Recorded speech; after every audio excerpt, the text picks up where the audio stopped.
والنازعات غرقا والناشطات نشطا. Assalamualaikum warahmatullahi wabarakatuh. Alhamdulillah, assalatu wassalamu ala rasulillah wa ala alihi wa sahbihi wa mawalah.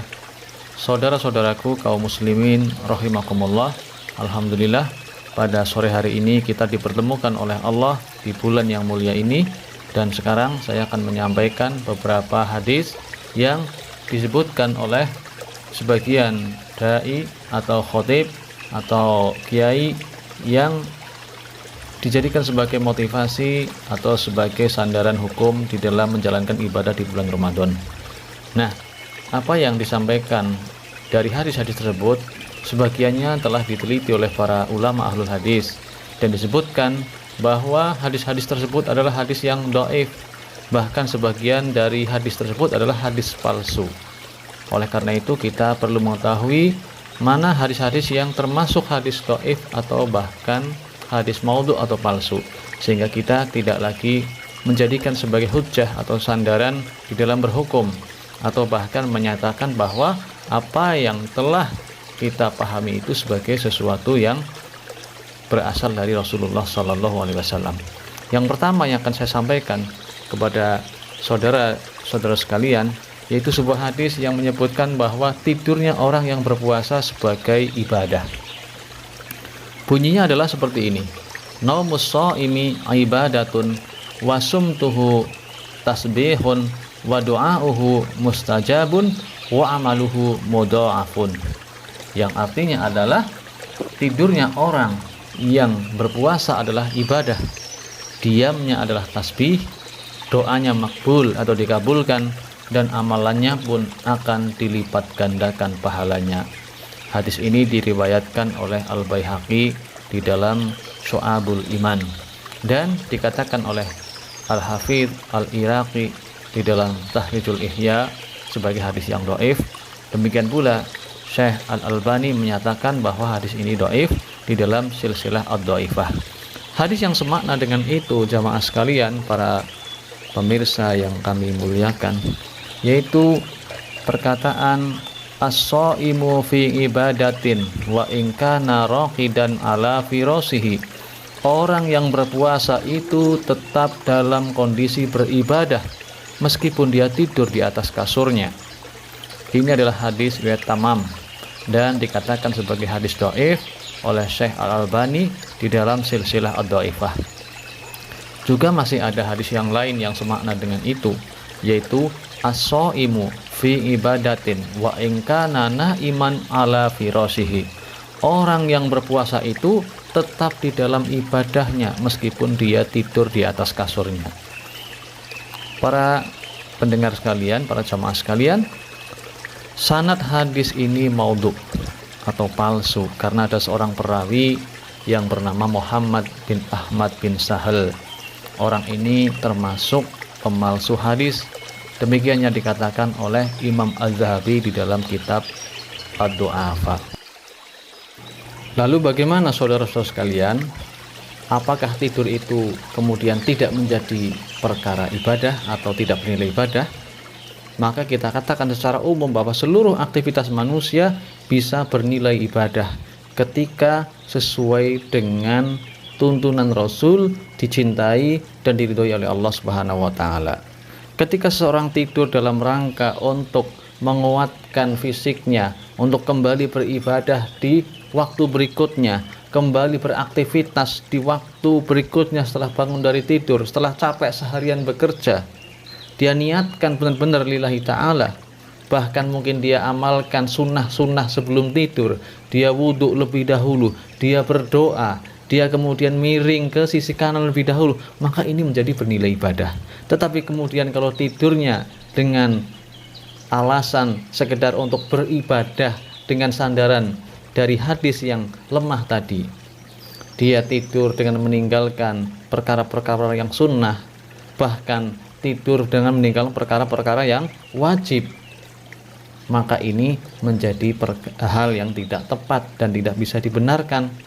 Dengan bermalas-malasan, dengan alasan Toh tidur ini bagian dari ibadah pula ketika berpuasa.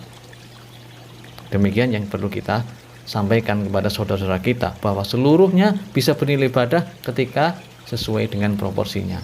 Adapun kita menyandarkan bahwa tidurnya orang yang berpuasa ibadah, kita sandarkan kepada perkataan Nabi, maka ini juga tidak dibenarkan karena berasal dari hadis yang lemah, bahkan sebagiannya adalah palsu. Para pemirsa sekalian yang dimuliakan Allah Subhanahu wa taala, kemudian yang selanjutnya hadis yang masih berkaitan dengan bulan Ramadan atau bulan puasa, yaitu apa yang kita sering dengar, yaitu sumu tasihu, berpuasalah kalian agar kalian menjadi sehat. Saudara-saudara sekalian, ternyata berdasarkan penelitian para ahli hadis, perkataan ini adalah perkataan dari hadis yang lemah atau dhaif, sebagaimana yang disebutkan oleh Al-Hafidz Al-Iraqi di Tahrijul Ihya.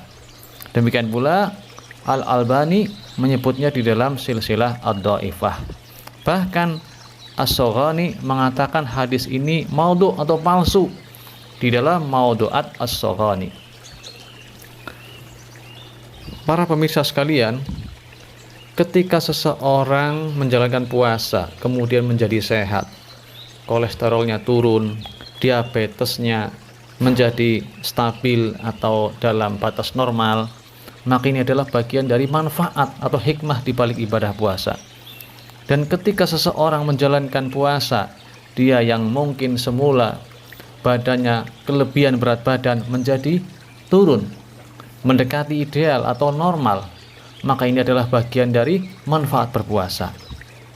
Dan ketika dikatakan oleh para ahli atau para peneliti bahwa berpuasa yang benar-benar sehat, maka ini bukan berarti hadis ini sebagai perkataan dari Nabi Shallallahu Alaihi Wasallam.